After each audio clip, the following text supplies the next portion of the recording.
کریں گے کیا محمد کے نواسے کے ساتھ؟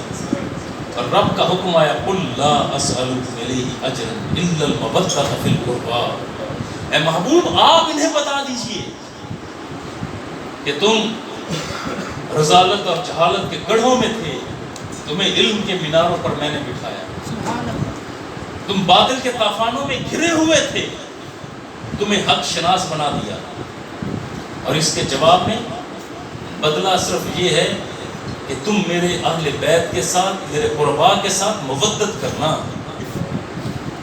عجیب بات، یہ مودت ہے کیا ہے؟ دراصل تھوڑی دیر کے لیے یہاں رکوں گا، پھر آگے چلتا ہوں۔ مودت کیا ہے؟ جب اللہ رب العزت بندے کا اور اپنا رابطہ برقرار رکھنے کے لیے جس لفظ کو استعمال کرتا ہے وہ ہے محبت، لیکن جب مصطفیٰ کے اہل بیت کے ساتھ، قربا کے ساتھ دل بستگی کی بات آتی ہے تو وہاں پر ہے مودت۔ فرق کیا ہے؟ دل بستگی کے 3 درجے ہیں،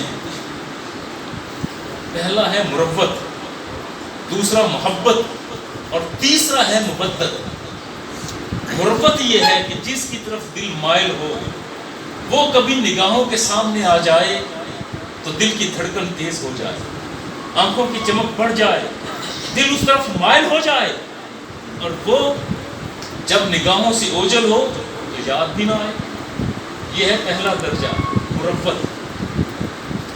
محبت، جس کے ساتھ پیار ہے وہ نگاہوں کے سامنے ہو یا نہ ہو، ملاقات ہو یا نہ ہو، اس کا جمال دیکھے یا نہ دیکھے، اس سے وصل ہو یا نہ ہو، اس محب کا دل اپنے محبوب کی طرف لگا رہے، یہ زندہ رہے، زندگی اس کی قائم رہے اور دل محبوب کی طرف رہے، یہ ہے محبت۔ اور مودت تیسرا درجہ، اس سے بلند درجہ یہ ہے کہ جس کے ساتھ پیار ہو جائے، جس کے ساتھ محبت ہو جائے، جس کے ساتھ الفت ہو جائے، جس کے ساتھ دل بستگی ہو جائے، پھر اس کے ساتھ ایسے جڑ جائے فکری اعتبار سے، روحانی اعتبار سے، اپنے ترتیب کے ساتھ اس کے اتنا قریب رہے کہ جدا ہونے کا تصور بھی نہ کرے۔ اور اگر کبھی محب اپنے محبوب سے جدا ہو یا جدا کر دیا جائے تو پھر یہ زندہ نہ رہے، اسے مودت کہتے ہیں۔ نعرہ تکبیر، نعرہ رسالت، نعرہ رسالت، نعرہ حیدری، اللہ محمد چار یار حاجی خواجہ قطب فرید۔ آپ کہیں کہ مودت کی مثال کیا ہے؟ آپ کو، مجھے، ہم سب کو گندم کے ساتھ محبت ہے، ہم روٹی کھاتے ہیں، گندم کھاتے ہیں، یہ محبت ہے۔ اگر ہمیں گندم نہ ملے تو ہم زندہ رہیں گے، پھل کھا سکتے ہیں، جو کھا سکتے ہیں، چاول کھا سکتے ہیں، یہ ہے محبت گندم کے ساتھ۔ مگر آپ کو، مجھے، ہم سب کو اس آکسیجن کے ساتھ محبت نہیں، مودت ہے۔ اگر ہوا کو ہم پر بند کر دیا جائے، ہمیں ہوا سے دور کر دیا جائے، ہم تڑپ تڑپ کر مر جائیں گے۔ مچھلی کو پانی کے ساتھ مودت ہے، مچھلی کو پانی سے نکالیں مر جائے گی، اور یہ حکم ہے قل لا اسألکم الیہ اجرا الا المودۃ فی القربی۔ بھئی میرے اہل بیت کے ساتھ، قریبیوں کے ساتھ جڑ جاؤ، مودت کرو، ان سے دور ہونے کا تصور نہ کرنا۔ یاد رکھو کہ اگر تم نے میرے اہل بیت سے دوری اختیار کی تو جس طرح مچھلی پانی کے بغیر تڑپ تڑپ کر مر جاتی ہے، تیرا ایمان بھی مر جائے گا، ایمان سلامت نہیں رہے گا۔ یہ تھا وہ مرحلہ، کیا آزمائش کے مراحل ہیں۔ صبر کتنا کیا ذرا اس کی جھلک دیکھ لیں۔ یہاں پر بھی علی کے بیٹے کا ذکر آ گیا، چاروں پہلو ہے نا، ہر پہلو میں علی علی علی علی آ رہا۔ یہاں پر بھی علی کے بیٹوں نے صبر کی، انتہاؤں کو چھوا۔ مدینہ منورہ سے قافلہ چلا ہے، مکہ آیا، مکہ سے یہ قافلہ حج کو عمرے میں تبدیل کرتے ہوئے سفر شروع کرتا ہے۔ ذی الحج کی آخری تاریخوں میں راستے میں خبر ملتی ہے کہ مسلم بن عقیل کو شہید کر دیا گیا۔ سیدنا مسلم بن عقیل کی صاحبزادی کو چھوٹی بیٹی تھی، بی بی سکینہ کی ہم عمر تھی، اسے حضور نے بٹھا کر امام حسین علیہ السلام نے گود میں بٹھا کر پیار کیا۔ بیٹی سمجھ گئی کہ چچا پیار تو پہلے بھی کرتے تھے، مگر آج اس پیار میں نئی شفقت ہے، ایک درد بھی ہے۔ خبر قافلے میں پہنچ گئی کہ قاصد بنا کر بھیجا گیا تھا مسلم بن عقیل کو، وہ شہید کر دیے گئے۔ اس کا مطلب ہے کہ دشمن پوری جنگ کی تیاری کے ساتھ قائم ہے۔ یہ قافلہ تو 92 افراد پر مشتمل تھا، کوئی جنگی ذرا بھی نہیں، کوئی جنگی ترتیب بھی ساتھ لے کر نہیں چلے۔ کچھ آگے بڑھے، ایک مقام ایسا آیا کہ وہاں پر پڑاؤ کیا، پانی موجود ہے، اور بن یزید آتا ہے 1000 لشکریوں کے ساتھ۔ عبید اللہ ابن سعد نے بھیجا تھا، عبید اللہ ابن زیاد نے بھیجا کہ جاؤ حسین کے قافلے کے پاس رہو اور اسے ایسے مقام پر اتارو جو جنگی اعتبار سے ہماری فتح کا پیش خیمہ بنے۔ آ کر سفر کر کے آیا تھا، اس کے گھوڑے سواریاں پیاسی تھیں، خود پیاسے تھے۔ آ کر سلام کیا، اے نواسہ رسول، ہمارے گھوڑے اور ہم یہ پیاسے، اگر آپ اجازت دیں تو یہ جو کنواں ہے جس پر آپ کا پڑاؤ، کیا یہاں سے پانی پی لیں؟ وہ جو حوض کوثر کے مالک ہیں انہوں نے کھلے دل سے کہا کیوں نہیں، لو اسے سارا پانی جہاں جتنا چاہتے ہو پیو۔ پانی پلایا گیا، وقت گزرا، عصر کا وقت آیا، اذان کہی گئی، تکبیر پڑھی گئی، مصلی امامت پر نواسہ رسول موجود اور حر بن یزید دور کھڑا، جری تھا، بہادر تھا، شاہزور تھا، اب وہاں پر کھڑا ہے، کتار میں نہیں آیا۔ اور میرے حسین نے ایک جملہ کہا، کیا حر نماز نہیں پڑھو گے؟ یہ کہہ کر تکبیر تحریمہ کہی، نماز شروع ہو گئی۔ حر پیچھے کھڑا ہے اور سوچ رہا ہے کہ بھئی اگر نماز الگ پڑھتا ہوں تو نبی کا نواسہ امامت کروا رہا ہے، الگ نماز پڑھوں تو وہ میری نماز ہوگی نہیں، کہ وہ جو امام ہے جن کی ابتدا میں ہونا چاہیے، ان کے بغیر نماز ادا کروں تو نماز ہوگی نہیں، ان کی موجودگی میں۔ اور اگر میں ان کی امامت میں ابتدا میں نماز ادا کرتا ہوں تو پھر ان کی تکریم مجھ پر اور زیادہ واجب ہوگی، پھر جیسا یہ کہیں گے مجھے ماننا پڑے گا۔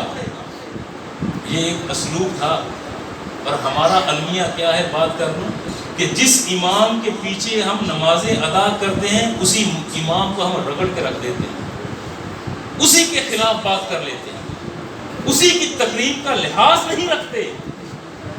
شریعت تقاضا ہے کہ جس کے پیچھے نماز پڑھ دو تو پھر اس کا احترام کرو، اس کی تقریب کرو۔ حر کے پاس یہی تھی، اب خیال آیا کہ چلو بھی حسین ابن علی کے پیچھے، ان کی تقریب کرتے ہوئے پیچھے آیا، نماز ادا کی اور عرض کرتا ہے، اے نواسہ رسول، کچھ گزارشات ہیں۔ عمرو ابن سعد کی قیادت میں لشکر بھیجا جا رہا ہے، آپ کے ساتھ پیار ہے، آپ نے ہمیشہ شفقت فرمائی، اب رات کی تاریکی میں عشاء کی نماز کے بعد آپ قافلہ روانہ کریں گے نا، تو میں آپ سے ذرا پیچھے رہوں گا، اپنے لشکر کو پیچھے رکھوں گا، رات کی تاریکی میں جہاں آپ مناسب سمجھیں اس سمت چلے جائیں، میں کوئی رکاوٹ نہیں ڈالوں۔ عشاء کی نماز ادا کی، کیونکہ رات کی تاریکی میں فاصلے طے کیا جاتے تھے، کچاوے بھر لیے، سفر شروع ہوا، رات بھر یہ قافلہ حسین چلا۔ صبح صادق کے قریب ایک مقام ایسا آیا جہاں پر سواری کے قدم رک گئے، ایڑ لگائی سواری نہ چلی، نکیل کھینچی سواری نے چلنے سے انکار کر دیا۔ مولا حسین یہ ذکر فرماتے ہیں کہ بھائی عباس ذرا معلوم تو کرو اس بستی کا نام کیا ہے. حضرت عباس داہیہ بن عبداللہ کلبی یہ ارد گرد کے علاقوں میں پھیلے، قریب کی بستیوں میں گئے، ذرا بتایا جائے کہ اس علاقے کا نام کیا ہے. کسی نے بتایا کہ اسے نینوا کہتے ہیں، کسی نے بتایا فرزند رسول اس کا نام ماریا ہے. ایک بوڑھا جس کی کمر جھکی ہوئی تھی وہ قریب آیا اور اس نے کہا اے نواسہ رسول اس بستی کا نام، اس علاقے کا نام، ایک نام کربلا بھی ہے.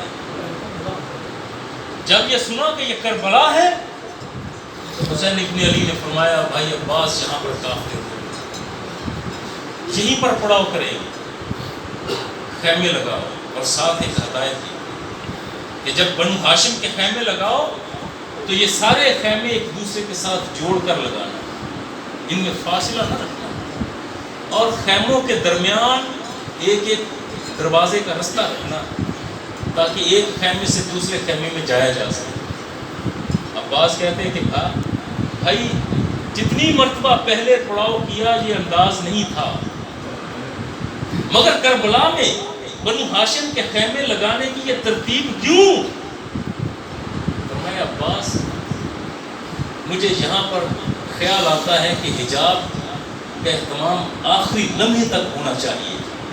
بات سمجھنا، خیمے لگا دیے. 2 محرم کو اسی کربلا کی سرزمین پر پڑاؤ. ادھر سے عمرو بن سعد کی لشکری ساتھ ہیں، 40,000 کے قریب مختلف روایات ہیں، 40,000 صاحب ہیں، افراد آ گئے. 7 محرم کو حکم دیا کہ فرات پر پہرے بٹھا دیے جائیں، اور یہ خاص حکم تھا کہ وہ جو حوض کوثر کے مالک ہیں ان کے خیموں کی طرف دریائے فرات کے پانی کا ایک قطرہ نہ جائے. سخت پہرے. 7 گزری، بھوک اور پیاس شروع. 8 گزری، خان وعدہ رسالت پر پانی بند. 9 آئی، دشمنوں نے طبلِ جنگ بجایا.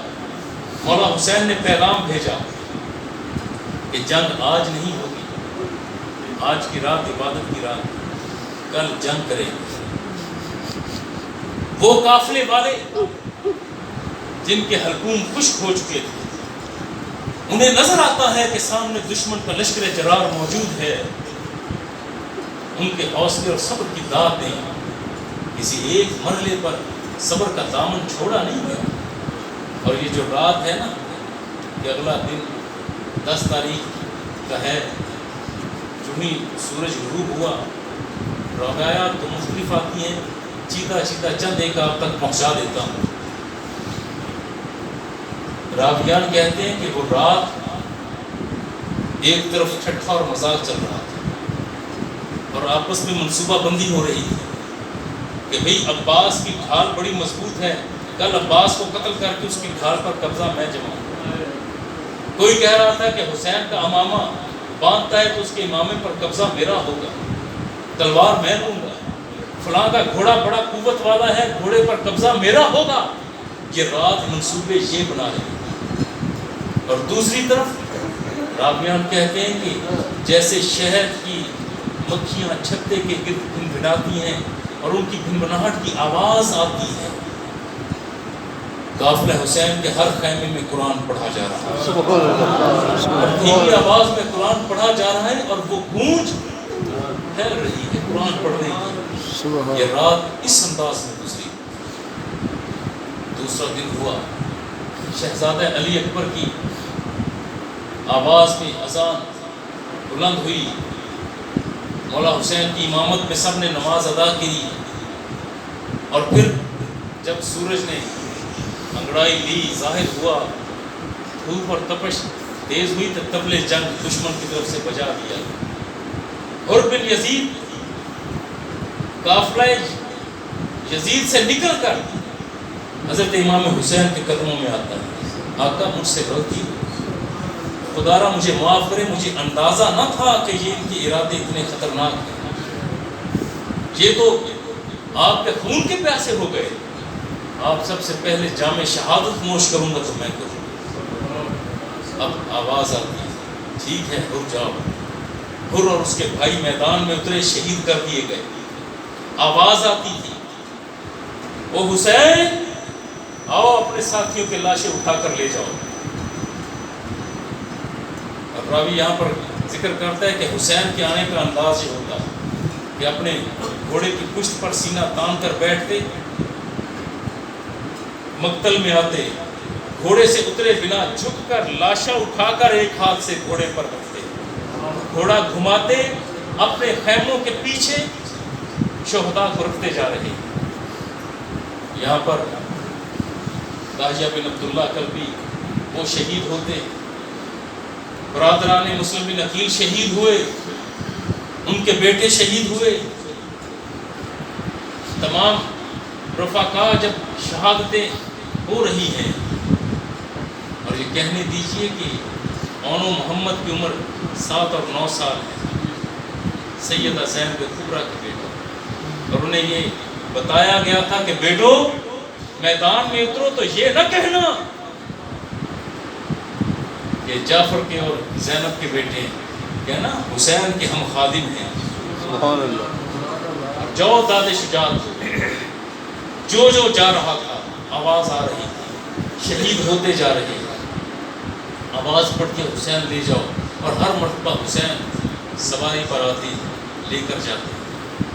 اور جب وہ مرحلہ آیا کہ قاسم بن حسن کی بھی شہادت ہو گئی, اونو محمد بھی گئے, اب شبیہ مصطفیٰ شہزادہ علی اکبر موجود ہے. بابا اب اجازت دیں.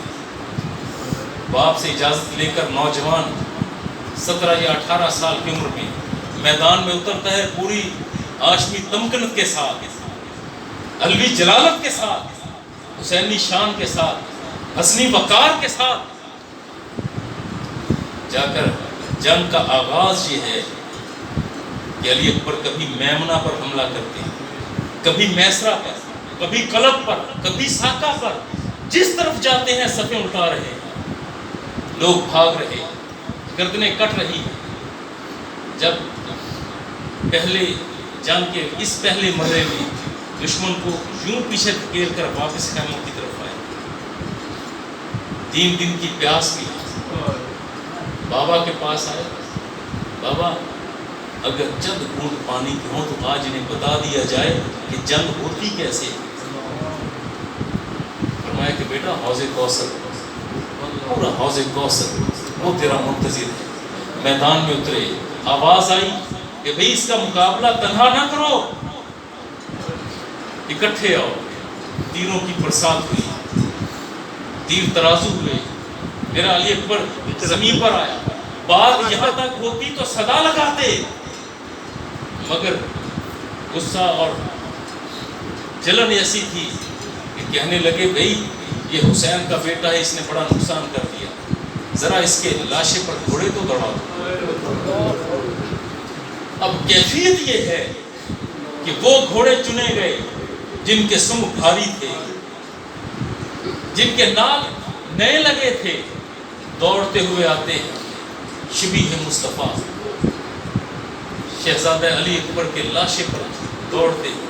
اور یہ جب جس جگہ پر پاؤں پڑتا ہے گھوڑوں کا, جیسے پاؤں اٹھتا ہے تو یہ صرف ہڈیاں ٹوٹتی نہیں ہیں بلکہ گوشت سموں کے ساتھ لگ کر بکھر رہا ہے. جب آواز آئی کہ حسین اور اپنے علی اکبر کو لے جاؤ, اور یہاں پر راوی کہتے ہیں کہ حضرت امام حسین آئے, مقتل میں آئے تو یہاں پر اتر کر بیٹے کو دیکھنا مقصود تھا تو کسی ایک سمت نہیں دیکھتے, مقتل کے چاروں طرف دیکھتے ہیں, اس لیے کہ علی اکبر چاروں طرف بکھرا پڑا ہے.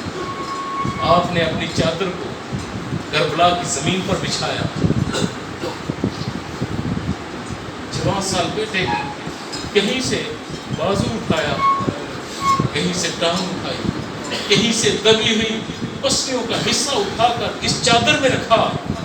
اس چادر کو یوں لپیٹ کر بوڑھے باپ نے کندھے پر رکھا, واپس خیموں کی طرف جا رہا.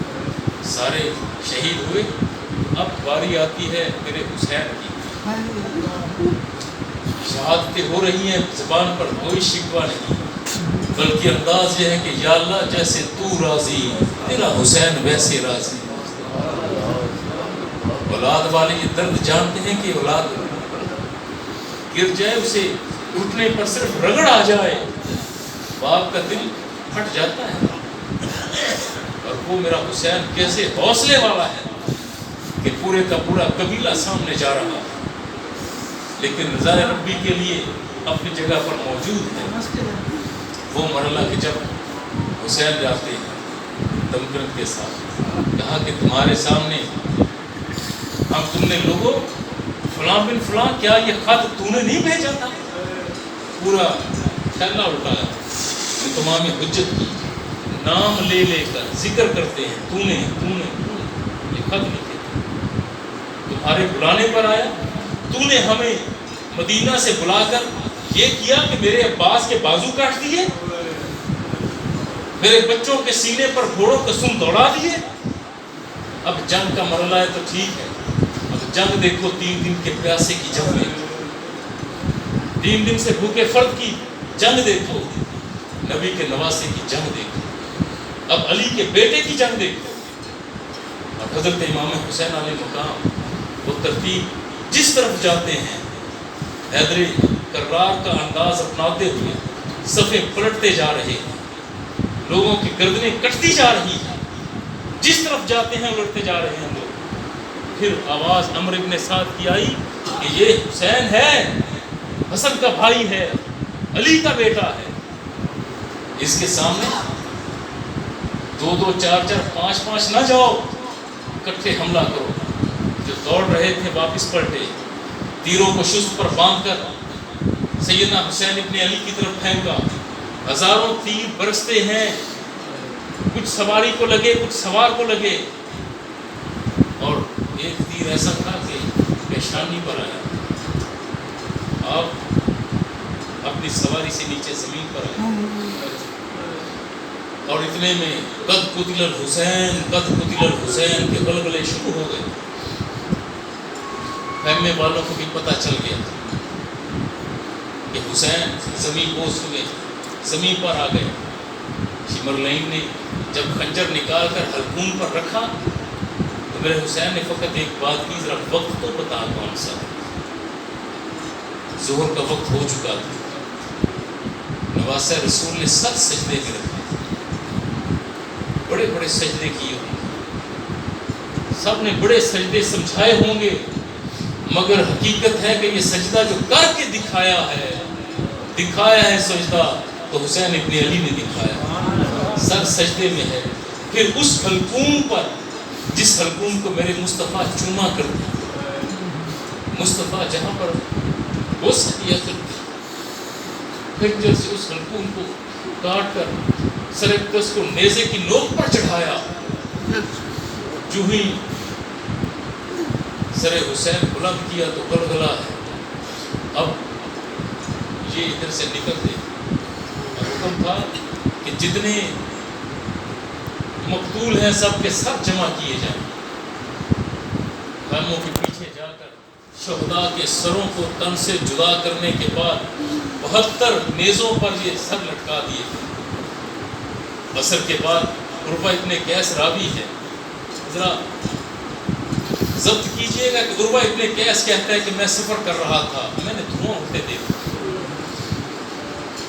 مغرب کی جھلملاتے ابھی دور تھے، میں اس طرف آیا، میں نے دیکھا کہ ایک قطار میں کچھ خیمے لگے ہیں، ایک خیمے، پہلے خیمے کو آگ نے پکڑ رکھا، اور مجھے کچھ اجساد جو اوڑھنیوں میں لپٹے ہوئے تھے اس خیمے میں محسوس ہوئے۔ جب پہلا خیمہ جلتا ہے تو وہ خواتین اس دروازے سے جو اندر کی طرف دوسرے خیمے میں جاتے ہیں وہاں داخل ہوتی ہیں، خیمہ اس میں آتا ہے، اور میں قربان اپنے حسین کی فراست پر، جس نے کہا تھا کہ بھائی عباس بنو ہاشم کے خیمے قریب لگانا ہے، کہیں ایسا نہ ہو کہ نبی کی بیٹیاں بے پردگی میں باہر آ جائیں، انہیں ایک خیمے سے دوسرے خیمے میں جاتے ہوئے کہیں کوئی دقت نہ ہو۔ احساس تھا کہ یہ ظالم پڑھنے والے نبی کا کلمہ یہ خیموں کو آگ لگائیں گے۔ اور وہ ابن قیس کہتے ہیں آگ بھڑکتی جا رہی ہے، جیسے جیسے خیموں کو لپیٹ رہی ہے، خواتین اپنی اوڑھیاں سمیٹے ہوئے شعلوں کے بھڑکتے شعلوں کے درمیان سے دکھائی دیتی تھی کہ وہ دوسرے خیمے میں جاتی ہیں۔ میں نے ایک بچی کو دیکھا،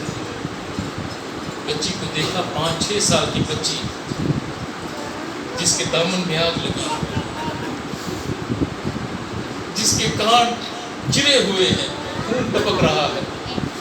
یہ پریشانی میں یہ بچی اس خیمے سے ذرا باہر نکلی تو اس کے دامن میں آ گیا اور میں آگے بڑھا۔ اس بچی کے دامن پر لگی آگ کو بجھا دوں، کپڑا لے کر قریب گیا تو اس 6 سال کی بچی نے کڑکدار آواز میں کہا، خبردار میرے قریب نہ آنا، میں حسین کی بیٹی ہوں، میں علی کی پوتی ہوں۔ میں نے ہاتھ باندھ کر، عروہ ابن قیس کہتے ہیں، میں نے ہاتھ باندھ کر کہا، بی بی میں آپ کے گھر کا نوکر ہوں، آگ تو بجھانے دیں۔ آگ بجھائی، خیمے جل رہے ہیں۔ بالآخر خواتین اوڑھیاں لپیٹ کر چادریں لی ہوئی ہیں اور خیموں سے باہر آ گئی اور آخری خیمہ جل رہا ہے۔ اور رسول یہ ہے کہ جہاں پر آگ لگتی ہے نا، لوگ اس سے دور بھاگتے ہیں، مگر میں نے دیکھا کہ ایک لمبے قد کی خاتون جس نے اوڑھنی لی ہوئی ہے دوسروں کو پیچھے کر رہی ہے کہ تم اس آگ سے دور جاؤ۔ اور ابن قیس کہتا ہے کہ میں نے دیکھا کہ یہ لمبے قد کی خاتون اوڑھنی لپیٹ کر سیدھا بھڑکتے ہوئے شعلوں کے درمیان اندر داخل ہو گئی۔ میں حیران تھا کہ یہ بھڑکتے ہوئے خیمے میں کیوں گئی؟ جب واپس آئی تو کوئی بیمار تھا، 19-20 سال کا بیمار تھا، نحیف بدن تھا، وہ اس لمبے قد کی خاتون نے اپنے کندھے پر رکھا اور جلتے بھڑکتے خیمے سے باہر آئی۔ بعد میں معلوم ہوا کہ اب یہ کٹے پھٹے قافلے کی اب سالار ہے تو یہ زینب کبریٰ ہے۔ حسین کی شہادت کے بعد اب اس لٹے ہوئے قافلے، اجڑے ہوئے مسافر اور دیار غیر میں ظلم و ستم کا نشانہ بننے والے خانوادہ رسالت کہ اس قافلے کی قیادت اب جس کے ہاتھ میں ہے وہ زینب کبریٰ ہے۔ ان تمام مراحل میں صبر ہے، وتواصوا بالحق وتواصوا بالصبر۔ 4 گروہ یہ خسارے میں نہیں ہیں، مومن، عابد، حق پر کھڑا ہونے والا اور صبر کرنے والا۔ ان چاروں کی پرتے کھولتے چلے جائیں تو ملاقات ہوتی ہے تو ادائے علی سے ہوتی ہے۔ سبحان اللہ رب العزت آپ کی، میری، ہم سب کی حاضری کو اپنی بارگاہ میں قبول و منظور فرمائے۔ وصلی اللہ تعالی علی خیر خلقہ محمد و آلہ و اصحابہ اجمعین۔